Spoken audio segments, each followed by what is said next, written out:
안녕하세요. 대법원이라는 것은 특히 이제 대법원장, 이 정부가 교체되고, 즉 문재인 대통령 하에서 대법원장이 새로 지명되었을 때 그것은 굉장한 의미를 지니고 있습니다. 왜냐하면 가장 그 법의 체계의 중심 가치를 어떤 것으로 하느냐를 결정하는 바로 그 순간이기 때문이에요. 그런데 2017년 8월 21일에 문 대통령으로부터 대법원장 후보로 지명되었고 한 달 후에 국회에서 그 인준안이 통과되었던 그 현재 그러니까 임명되신 그 김명수 대법원장은 무엇을 가장 사법의 권의 가치로 중시하냐면 개인의 기본권과 소수자의 보호라는 것이랍니다. 근데 이분은 그 경력을 보니까요, UN 인권위 활동에 적극 가담했던 바가 있습니다. 그러니까 열린 사회, 개인권을 중시하는 그 소로스 측의 그 개념, 가치 개념과 굉장히 비슷하다는 것이죠.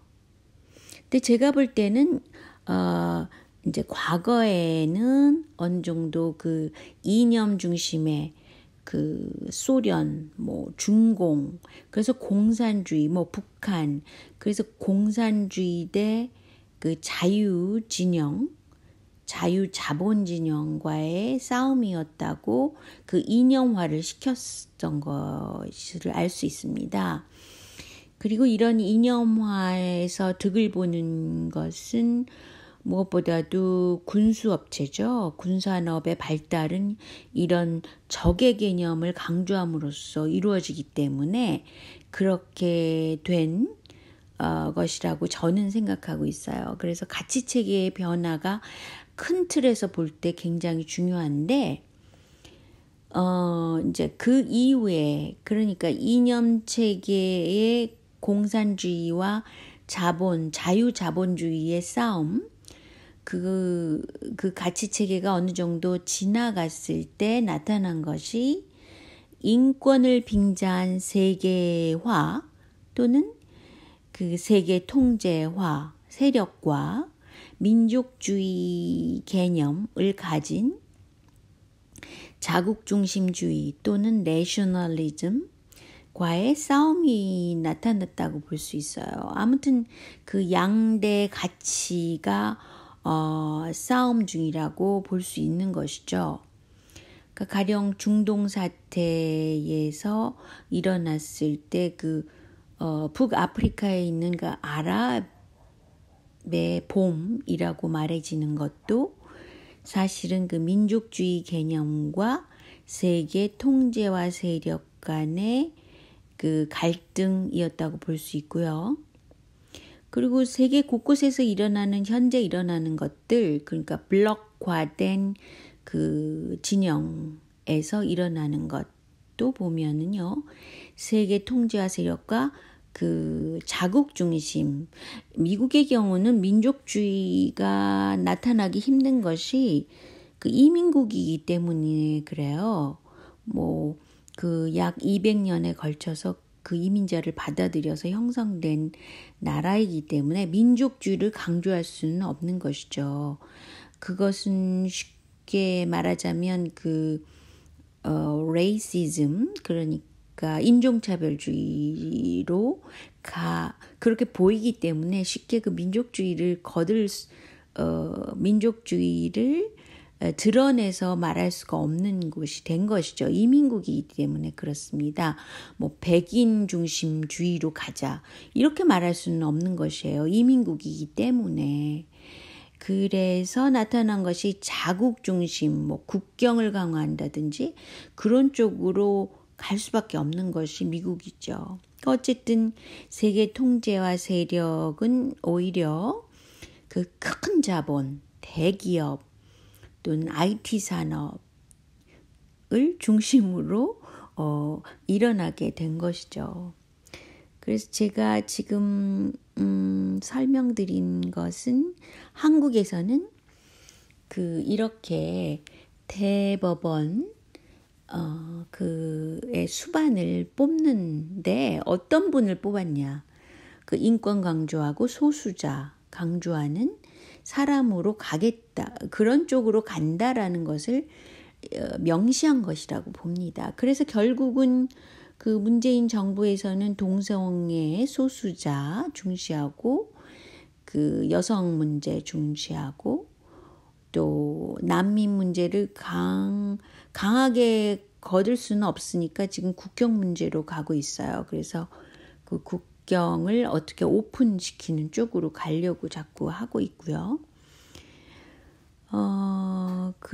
그런데 이제 차별금지법을 만들려고 했죠. 현재 만들어지지는 않은 것 같은데 그것은 소수자 인권을 중시하다 보니까 차별금지법을 세워서 그렇게 가려고 하는 것이죠.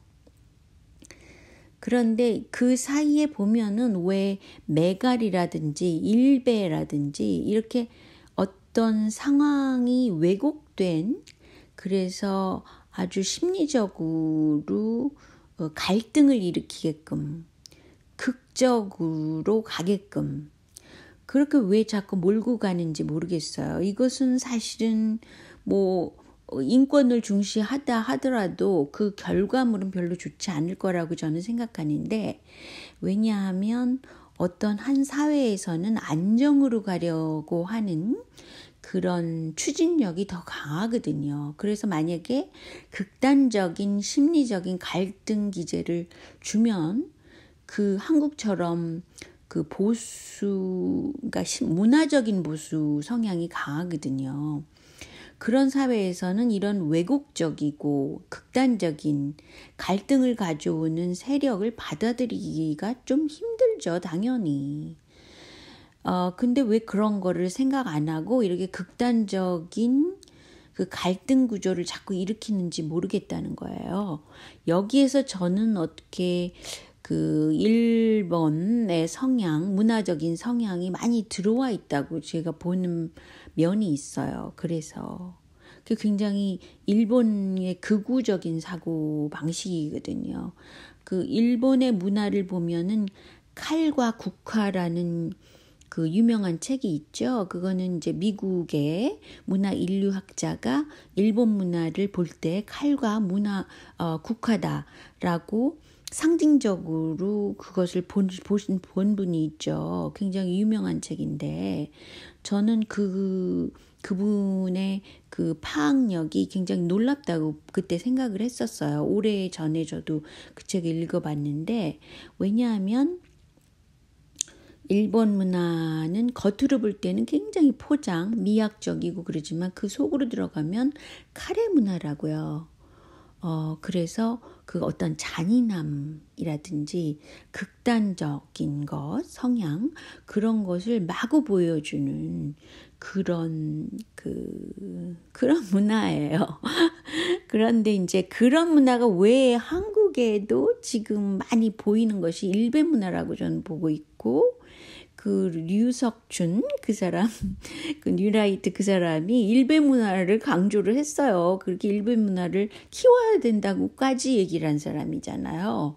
그래서 그 당시에는 막 욕을 먹었지만 제가 보기에는 요즘 들어서 SNS에서 왜 특별히 인권을 강조하는 사람들이 왜 이렇게 심리적인 갈등을 일으키는 왜곡된 극단적인 문화를 일배식으로 지금 들여오고 있는지 굉장히 의문스럽다고 생각해요.